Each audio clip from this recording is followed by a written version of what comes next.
கண்டிப்பா சன் பிக்சர்ஸ்னு வரும்போது ஒரே குடும்பத்தை சார்ந்தவங்களா இருக்கிறதுனால கண்டிப்பா ரெட் ஜெயிண்ட் வந்து வாங்குறாங்க. இது வரைக்கும் பண்ண படங்கள்லயே ரெட் ஜெயிண்ட்டுக்கு வந்து இந்த படம் வந்து ஒரு மிகப்பெரிய ப்ராஃபிட்டா வந்து அமைஞ்சிருக்கு. இன்னொரு விஷயமா என்ன இருக்குன்னு பாத்தீங்கன்னா, இந்த கூலி இந்த படம் வந்து என்னவா இருக்குன்னா, நிறைய பேருக்கு எதிர்பார்ப்பா இருக்குல்ல.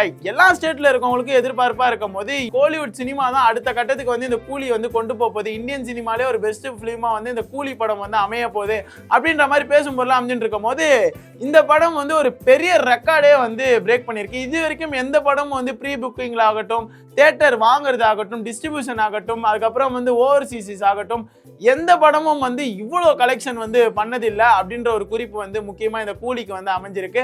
இதுல பார்க்கும்போது ரெட் ஜெயிண்ட் வந்து வாங்கி வெளியிடுறாங்க இல்லையா, இவங்களுக்கு ப்ராஃபிட்டா வந்து ப்ராஃபிட் ஷேர்ல வந்து 100 crores வந்து சாலிடா இவங்களுக்கு வந்து போக போகுது. இது வரைக்கும் தியேட்டருக்கெல்லா வந்து எவ்வளவு அட்வான்ஸ் பே பண்ணியிருக்காங்கன்னா 70 கோடி வந்து அட்வான்ஸா வாங்கி வச்சிருக்காங்க. எல்லா தியேட்டர்ல இருந்தும் வாங்கி ஆர்வமா இருக்காங்க.